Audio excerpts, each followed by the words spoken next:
Once someone subscribes to your email list, the next couple of weeks are critical to determining if they will stay. Sending new email subscribers the same emails you're sending your existing subscribers is like bringing someone into an existing conversation at a party without any introductions. It's awkward at a dinner party, and it leads to unsubscribes online. So how do you get new subscribers to get to know you better and to get them to want to stick around on your list? The answer is an onboarding sequence, also known as a drip campaign. So what is a drip sequence, and how can you use one to help you grow your list and grow your connection with your readers? Well, find out in this episode of Novel Marketing, the longest running book marketing podcast in the world. I'm Thomas Umstattd Jr., CEO of Author Media, and this is the show for writers who want to build their platform, sell more books, and make a difference with writing worth talking about. And we have a guest on the show today to help us with email drip marketing. He's an award-winning author and the publisher at Renown Publishing. He's also a marketing consultant who has helped hundreds of authors write books, build platforms, win contracts, and transform the world through the written word. Caleb Brieke, welcome to the Novel Marketing Podcast. Thank you so much, Thomas. That was amazing. I am stoked. This will be great. So what is a drip sequence? Typical email newsletter is going to be, hey, I've got things that have happened and I want you to know about them. And a drip email sequence, I look at it as like a front door. It's a front door into who you are, what you're passionate about, what your mission is, but you're telling a story in a way that your readers can see themselves in your own story. It's a beautiful onboarding that you've thought through. It's like dinner guests at a party. You've thought about where they're going to park. You've thought about when they ring the doorbell, the dogs aren't going to come jump up on them. You've thought about making introductions so that it's not awkward. You've just thought about them. That is what a great email marketing sequence does, is it feels incredibly personal, but it's automated, because if you tried to do it all personally, it would kill you. And one key difference, if you've never set one up before, is that you don't send out the emails yourself. So you're not like emailing somebody from your Outlook or from your Gmail.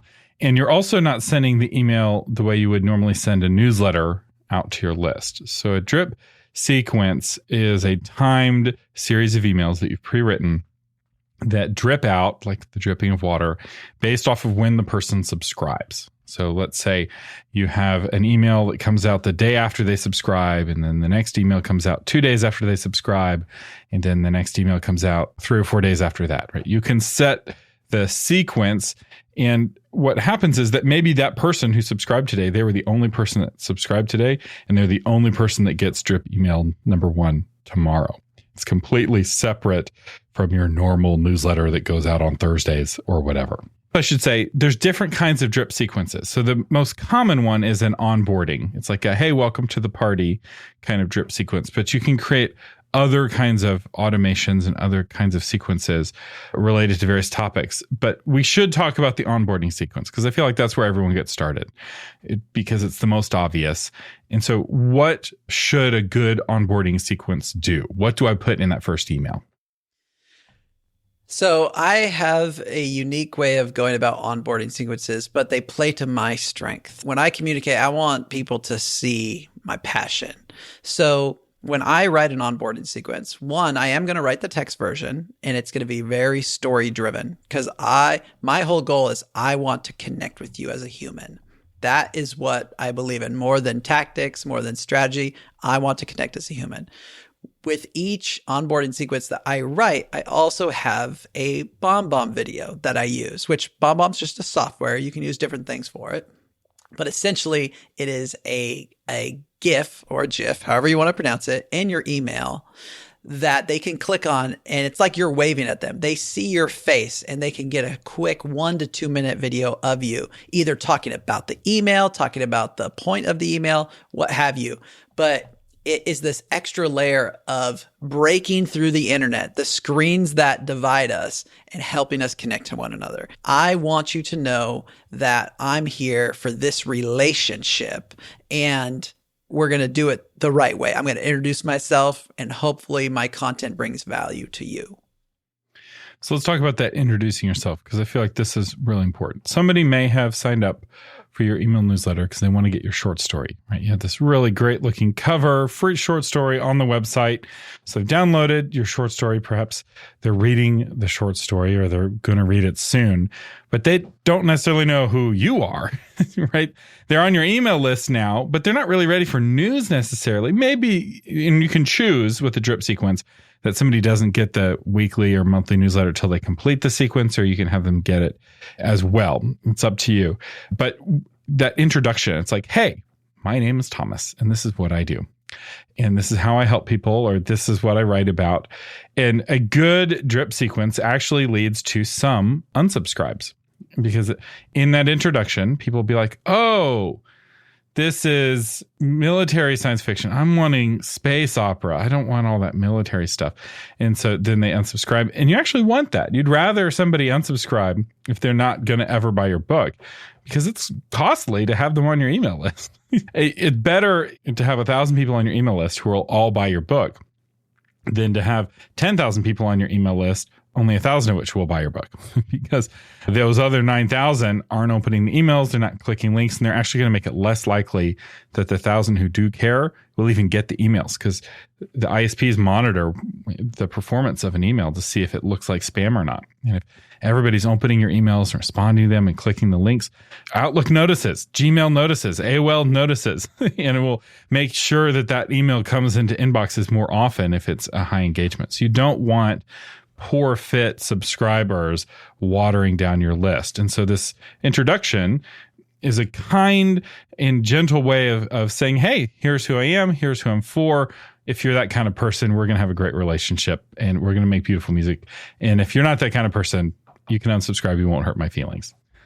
Absolutely. I love that an unsubscribe can be a gift, because you want to serve the people you were meant to serve, and you don't want to bring them along in this relationship and just be like, ha, I'm actually not the person you thought I was. And so you can be creative with it, but I like the idea of just being direct and letting them know, hey, I'm inviting you onto this journey. I'm so excited to serve you. But if you don't belong here, here's the door, and it actually helps both of us. Yeah. So in terms of that first email, one option is you can say, here's what I write, and really talk about your genre, talk about the kinds of stories that you like telling or the kinds of books that you like writing.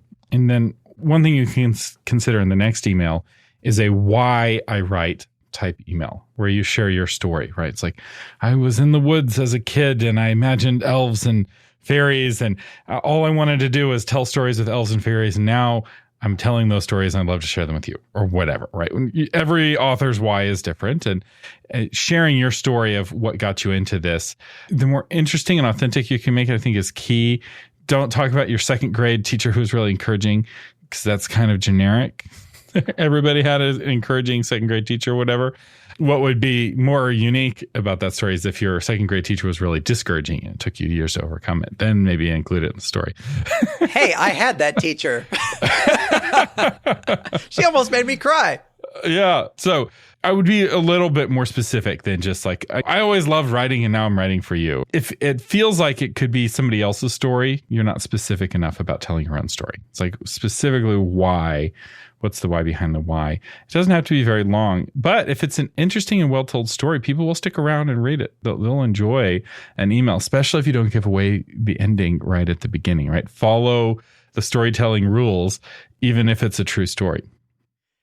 It was, I think, 2012 or 2014 when I was sitting in a coffee shop with this man named Thomas, and he was telling me that readers read for education, for entertainment, and escape. I still remember that, Thomas. Stuck with me to this day.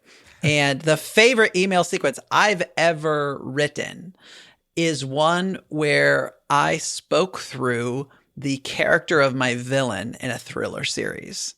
And so every email that the person received came from the villain in my story, and the villain would talk about me, which made it great because I could be self-deprecating, I could be funny, and then I could bring myself on stage whenever I wanted because the villain was controlling the show. And so don't be boring is essentially the rule here. Seek a relationship, have fun, don't be boring. That's right. So while we're sharing ideas of the what I write, why I write, that's kind of generic. Be specific as you implement it. But the weirder you can make these, and the sequence can be as long as you want it to be. The longest I saw an author have a sequence with, I think, an entire year's worth of devotional readings, daily emails. It was this massive sequence. That's probably too big, but that's the big side of this scale. So 1 or 2 emails is on the small side. 365 emails is on the long side. I'd say the third kind of go-to type email is a books you will love. And you're like, but I haven't written any books yet. What books do I recommend? Other books like the books you plan to write. So if you're writing fantasies that are similar to Brandon Sanderson, share which Brandon Sanderson book they should read first, right? Because somebody, I keep hearing the name Brandon Sanderson. I got to read one of his books. You look him up on Amazon and you're like, he has 1 million books and they all have 1 million reviews. How do I know which one to start? Right. Well, if you're a Sanderson fan, you have an opinion. You have a strong opinion about where somebody should start. And so you can share that in an email. And it's okay to promote other authors' books. And you don't even have to get their permission, right? You don't have to set it up as an exchange and be like, hey, Caleb, I'll promote your books in my onboarding sequence if you promote them in mine. You can do that if you want. But what really matters is that these have to actually be books that your readers will love. This is your opportunity to demonstrate I have good taste and I can help you find a good read. Because if they see you as somebody who is a source of good reads, then when you recommend a book, maybe one of your own books in the future, they'll be much more likely to take you up on that recommendation since it won't be the first time. That's right. I love just the idea of authors helping authors. And if you help someone, it can even be a fun thing like you send out an email, you say, hey, this person's book is amazing. You'd be surprised what little acts of kindness like that will lead to as relationship starts to form between you and other authors. And then you can start sharing each other's stuff more often, which becomes a huge part of your entire marketing plan. Let's brainstorm a few more types of emails that somebody could put in a onboarding sequence. One email that I have in my onboarding sequence that I really like is an email with questions for the reader. So for me, I'm asking, what is your biggest pet peeve with marketing? Some kind of question like that. And I've added another one that's like, hey, tell me about your book. And that one actually has the highest engagement because authors love talking about their books. And so I get to learn about my listeners and it helps me craft episodes that are more helpful to listeners. And you're like, but I write fiction. It's like, email your subscribers, have one of the emails be like, hey, what is your favorite thriller? Right? Because you need to know. Because if everyone keeps mentioning Jim Butcher and you're like, who is Jim Butcher? I haven't read a single Jim Butcher book, but all your subscribers have read him. You should read a Jim Butcher book, right? So that can be really helpful to educate you, but also can help create conversations. You're like, oh yeah, I love that book. And you're having now an interaction. And this is really beneficial in several ways. One, if you've been emailing back and forth, they're going to remember you more and they're going to be more likely to open your emails. But you're also, if they've emailed you, I think 3 times, you're guaranteed to never go to the promotions tab in Gmail because now you're in the main inbox because it's a back and forth emails. So you want people to email you back and exchange emails back and forth. One, it's a lot of fun and it's really good for marketing and it helps develop that relationship. I gotta say, man, if there's something I would return to and do all over again, I would focus way more on starting those little conversations. The automation helps get things started, but if you do put in that time and effort, you will get raving fans. And it doesn't always have to feel like this transactional, like, I responded to you, now we're buddy-buddy, so go tell other people about my book. It just happens organically. It's just, like, I had people email me about, hey, when's your next book coming out? And I would respond as the villain in my book. And it just was a blast. And once you actually start these little relationships, All of a sudden you get not only your book launch team, but you just got fans who are following you because you interact. They're a part of the story. And it becomes an experience where your readers aren't just some nebulous Amazon purchase that you never see. It's like you actually see people on the other end being impacted either in an entertaining way, an educational way, an escape way. And it just becomes so much more fun that way. That's right. So what are some other email kind of types that we could put into that onboarding sequence? Let's say that you write in a genre that has a really handsome hero. And you could be like, who are the 3 handsomest heroes in fiction today? And evoke some responses. Or who did the most sacrificial thing in fiction that you have read today? One option, and I'll see authors who'll do this, they're sending out their newsletter and they'll have one newsletter that's just a smash hit. They're like, man, my readers love this newsletter. I got all these emails back. There's nothing keeping you from taking that really good email that no one will remember in 6 months and putting it in your onboarding sequence as email 4 or 5. And now that email's given a second life in a sense. I like that. It's almost like the comedian version of, hey, let's test out some material. And then suddenly you hit one and you're like, yeah, that's our winner right there. That's the money beats that you put out by the road that people are going to buy. It's a dialogue, right? At the very beginning, we're talking about, it's like a dinner party where you're talking and listening. And a mistake that's easy to make with email newsletters is that just to talk and not listen, or you won't shut up. And that gets really irritating pretty quickly. And those are the kinds of emails that people want to unsubscribe from, or they don't read very carefully. But if it's a back and forth where they're a part of the conversation, they're going to listen to you more because they know they're going to have to say something at some point. But you're also going to be saying more interesting things because of that dialogue element. One thing that every person, author needs to ask when they're setting up these sequences is a marketing term called WIFM. What's in it for me? And if you can start there with your reader, what's in it for them? If you answer that question first, that puts you on a natural trajectory to start at a relational level where, hey, you're more important. I'm going to let you talk. Like Thomas just said, no one wants the person who's just going to one-way dialogue. So let's start with what's important to you. And eventually, yes, it will funnel back to what's important to you, who's writing this, which is going to be about your books or your character or what you write, but you're connecting it to this is why it's important to you. Or you're starting from this, oh, wow, this person's like been reading my mail because they know that I'm a big fan of so-and-so. Yeah. And speaking of what's in it for me, as you are writing for a long time, you're probably making multiple reader magnets, right? You're now giving away your 3rd or 4th short story. Well, one of your drip emails on the onboarding sequence can be, hey, here are other short stories that are my gift for you. And that's an email people are going to want to keep, right? And they're going to find that really valuable. They're going to want to click those links because it's an email with a gift attached. And notice we haven't yet talked about an email really selling. Right. At some point, you can put an email in the sequence that's like, hey, here are the books I've already written with links to buy them. Right. That's OK. But I wouldn't make that email number 1. Right. Let the relationship grow a little bit. Let them know a little bit about who you are. You might mention your most recent book in the first email and get that out of the way. Because there are some people who are just like, hey, I'm here for that book. Give me a link. And you're talking about what I write or something. But I wouldn't dump if you've written 30 books. Don't mention all 30 books in the first email. In fact, since this is an onboarding sequence, you might consider, if you have multiple books, 1 email per book. And so instead of listing, here's a bulleted list, you say, hey, here's this book. And here's why this book would be interesting to you, right? Give you a pitch, right? 2 or 3 paragraphs, right? Use your back cover copy. And for somebody who's wanting to discover your writing, that's really helpful, especially if you're giving them some guidance on the order in which to read them. The Ender's Game books, I really enjoyed Ender's Game, and I wanted to read the sequence. And I had to go through this stupid time chart of like, what is the next book to read?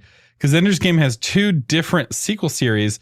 And because of space travel and the time dilation of relativity, they take place at like different eras, and it's so confusing. And it was all fan made. I was like, the authors really dropped the ball here to just say, what book should I read next?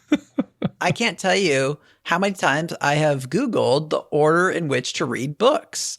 And I'm never really satisfied with it. Like when I saw like the chart of like the Marvel movies, I was like, oh, game over. That's pretty cool. And what we're getting at here is what is helpful to the reader and just get them excited about stepping into the story and they know where they're at.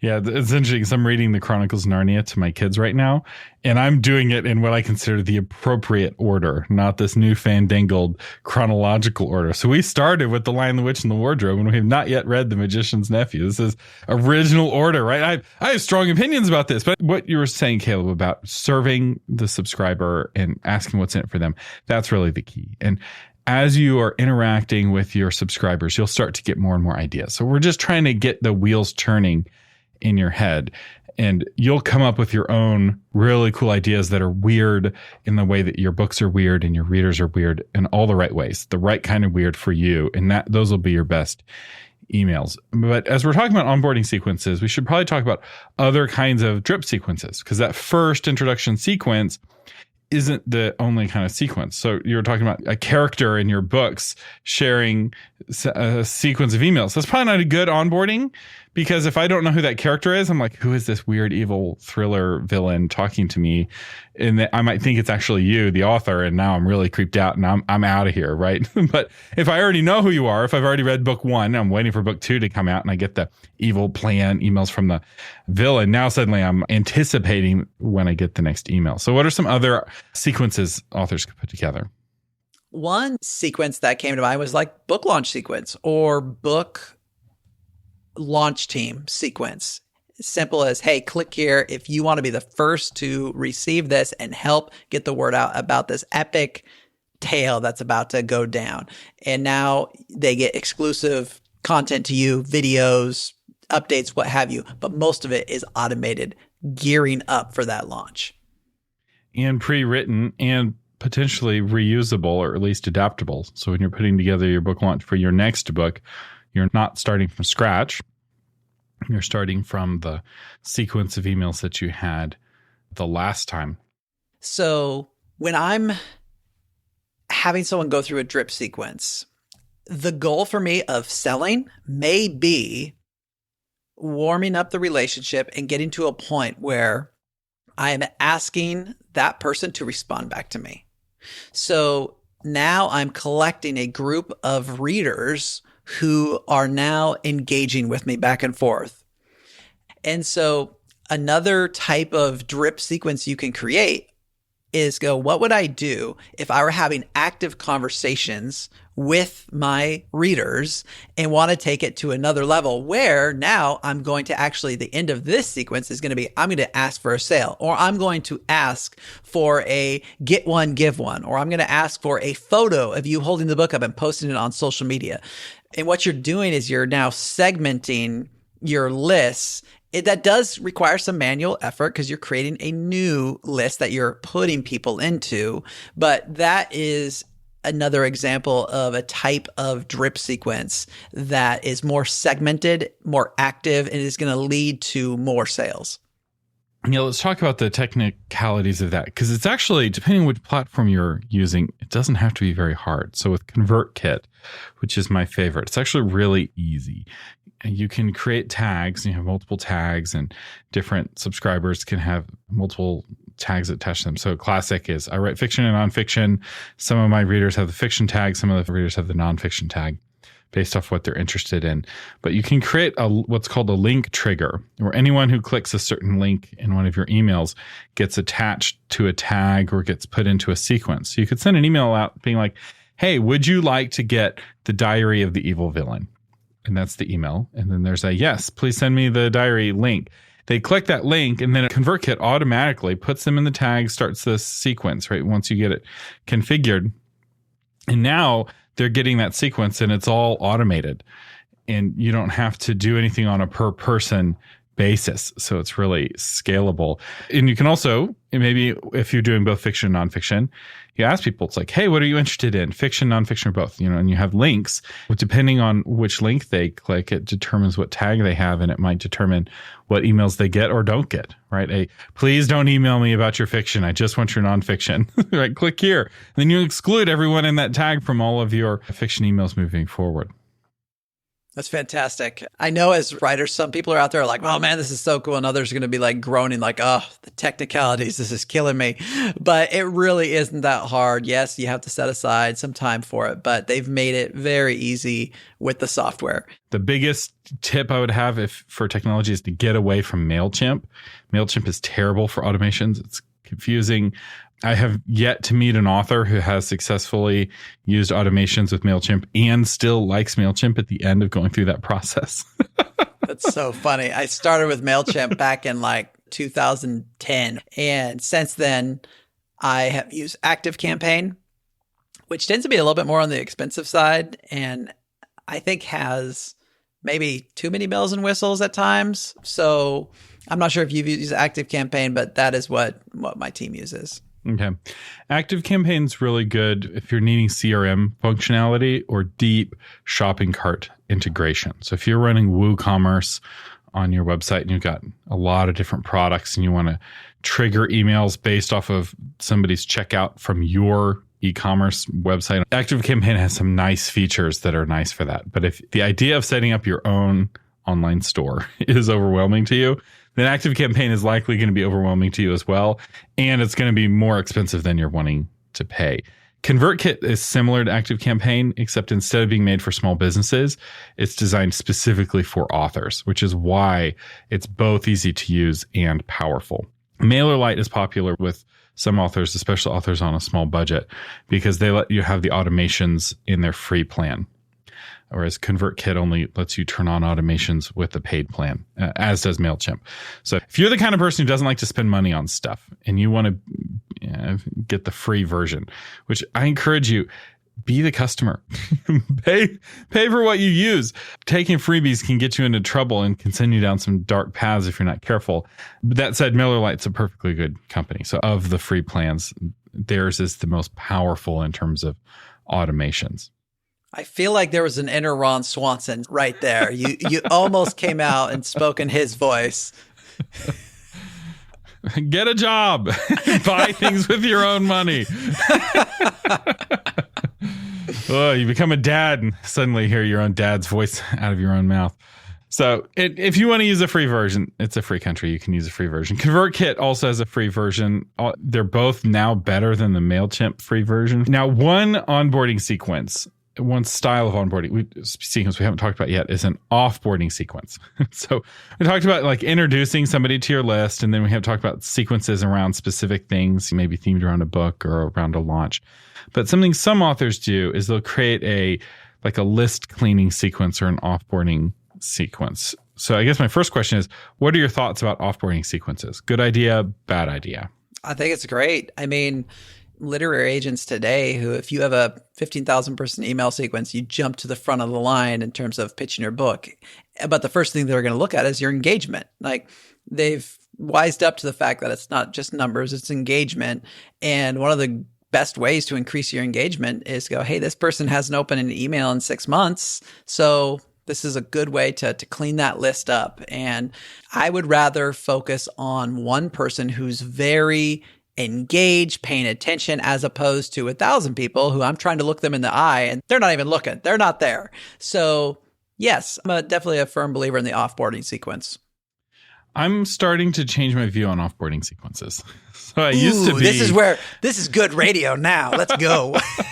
I used to think as you do, and I still do for extreme situations. I now see offboarding sequences as like chemotherapy. Sometimes it's the only thing that you can do, but it's a really traumatic treatment. And in a sense, every email that you send is cleaning up your list a little bit, right? You're going to be getting bounces that will be auto unsubscribed and people will be clicking unsubscribe. And often for authors, especially ones who are really aggressive at offboarding, some people they're offboarding folks every 3 months. They're basically demanding a level of frenetic attention from their subscribers that it's like, unless you're a fanatic, you can't stay on my list. And if somebody only opens one email a year, and they're only on your list because they want to read your one book a year that you write, and they open up the one email about the book and they buy that book, they're not a really active email subscriber, but you want them on your list, right? You don't want to offboard that person just because they read the last 6 months worth of headlines and they decided to pass. And what I've seen with some authors that have done this, and I've experienced this myself in some cases, where you purge thousands of people off your list and your open rate doesn't improve. And sometimes you need it. So for instance, if your list is really old, you've been gathering emails for 20 years, there's going to be some email addresses on your list that someone's Yahoo account that they haven't logged in 7 years. And yes, you purging the super inactive will get that person off. It'll save you some money and it'll improve your open rates. But there's a kind of poverty mindset I've noticed with some authors where they're just terrified to have anybody on their list who's not like foaming at the mouth. And I think that ends up hurting you in terms of your sales, because sometimes you take somebody through an offboarding sequence and a reader will email you back and they're like, what do you want from me? Right? I check your emails. I don't click every link. And I've experienced this where I send somebody offboarding like, hey, are you still wanting to be subscribed? I'm about to unsubscribe you. And they're hurt. And they're like, why are you kicking me off the team? Or they're apologetic. Like, I'm so sorry. My mom's been sick or blah, blah. And then they give me this big long story about why they haven't opened. It's like, that's not the right kind of relationship. that's toxic, or it can be toxic. And so I now am thinking about offboarding and list cleaning as a last case scenario. If you're sending regularly, especially if you're sending every week or every month, you're keeping your list relatively clean just because you're keeping it active. That's hard to argue with. That was all good. I tend to do a once a year, so it is definitely on the slower side of offboarding. And I usually, again, what's in it for them? So make it about them. Be like, hey, like I want to make sure that I am providing you the best value, not clogging up your inbox.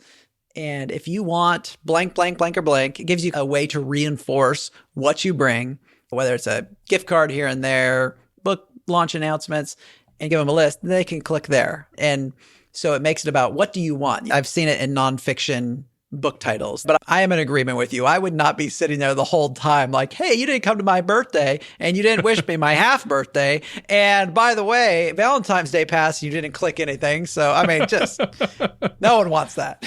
That's right. And some people's email programs have images disabled or they have really stringent privacy settings. And so they may have been opening up your emails, but they're not being marked as open in your software. And so another thing to keep in mind is if you do create an offboarding sequence, is you want to be really gentle, especially with those initial emails, because there's definitely going to be some false positives that get collected. And back when I was more active in list cleaning, I had a tag in ConvertKit called Never Purge or something like that, which are people who are protected, right? Because they emailed me, but they were in the offboarding sequence. They're like, no, please don't unsubscribe me. And I was like, okay, I'm going to put them in a special tag. You're now a special protected class. They can still unsubscribe themselves, but I will never unsubscribe them. But then I just stopped, and my open rates are 50%. Like, I'm getting good open rates on my emails, and that's without any active list cleaning in a couple of years. I feel like you've come up with two solid titles since we've been talking. One is Never Purge, and the other one was like Diary of an Evil Master or something like that. I'm like, man, these are books that need to be written. Diary of an Evil Villain. I feel somebody's written that book. Somebody's written that book already. So one of the things is that this can be fun. I know that this is like a technical thing, and some people, they don't want to mess with this because it seems technical. And if you're not a technical person, just switch to ConvertKit. It's so much easier in ConvertKit. I know MailerLite's a little bit cheaper, but your time is valuable. Honor your time and use the tool that's easier to use. That's where I'm at on that. But if you are tech savvy, MailerLite is just as powerful as ConvertKit.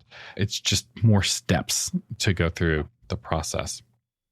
Couldn't emphasize that enough. Value your time. Oh, yeah. My goodness. I mean, nothing drains me faster than, taxes or doing something that I'm not a expert at, and I'm sitting there and I'm like, I know this is taking me 10 times longer, but I'm saving $3.99 a month or what have you, value your time. So Caleb, what are some mistakes that you see authors making with their onboarding sequences? I would say a common mistake would be asking for the sale too quick. Another common mistake would be creating content that becomes stagnant, like almost like their eyes don't see it anymore. So for instance, one of the very first onboarding sequences I created for my first book, Called to Stay, I would have like an image of buy the book, Called to Stay, like embedded in the email. So there's an image there. And I was like, after you see this like 3 times, I don't think anyone sees it anymore.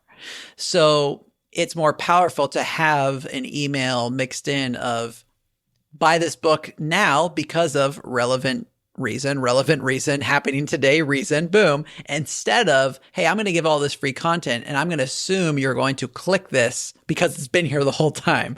That's just not how our brains work. So those are a couple: asking for the sale too quick or assuming the sale based on, hey, I'm going to give away all this free content and I've got this image here, this nice image that says buy the book, and it's embedded. It's like either one of those can work against you. Well said. Treat your readers the way you want authors to treat you. You may get annoyed by the emails that you receive, so don't send emails like those emails. Send the kind of emails that you would be excited to receive. And this doesn't just apply to onboarding sequences or offboarding sequences. It also applies to the newsletter itself, right? Especially if you write fiction, talk about your genre, right? Talk about what's happening, the books and movies and TV shows that are like the books that you're writing.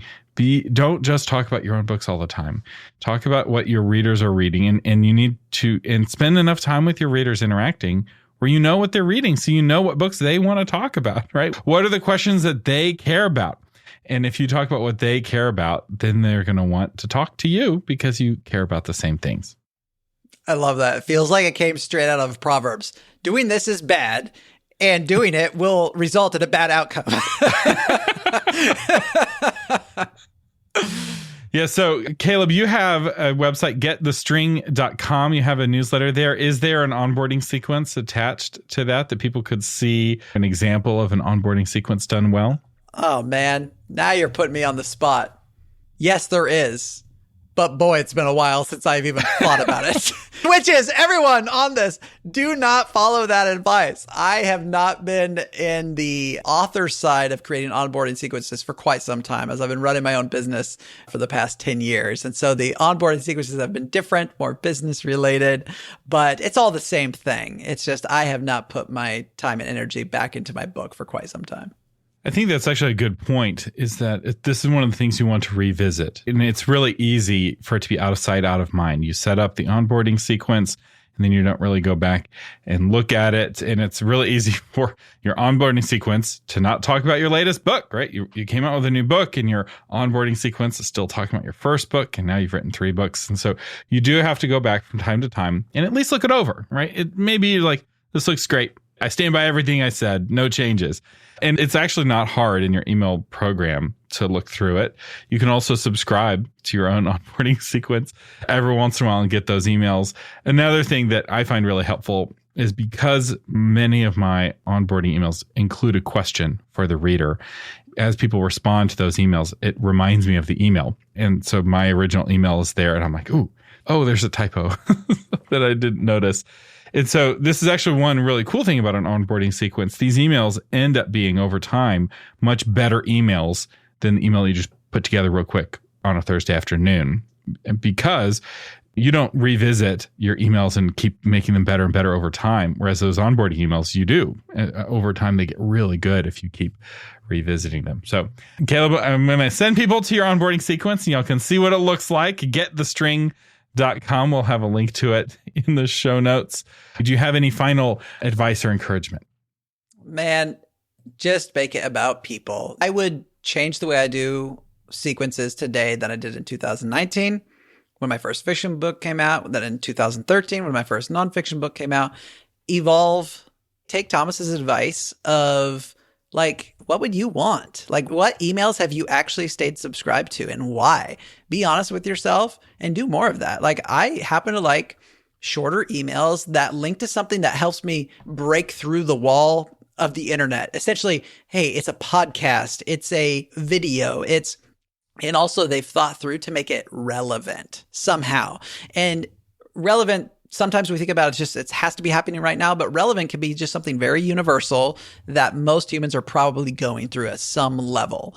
Do that because we want to send a clip to our spouse, or we want to say yes, or we want to learn more about it. So just commit yourself to learning and commit yourself to doing what you yourself would do.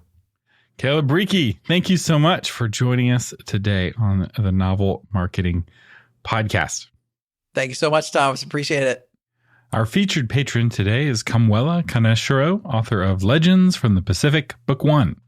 Have you ever been curious about Asian and Pacific folklore?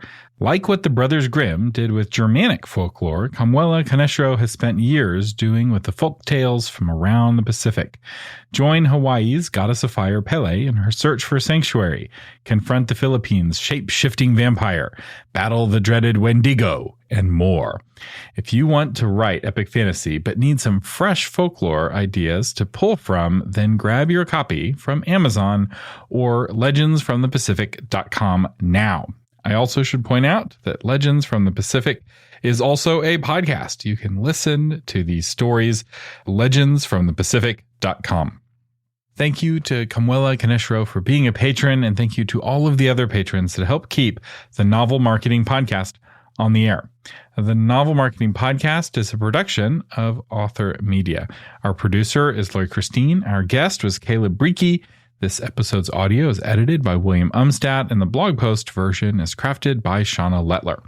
To read the blog version, visit authormedia.com/367. I'm Thomas Umstadt Jr. saying thank you for listening and live long and prosper.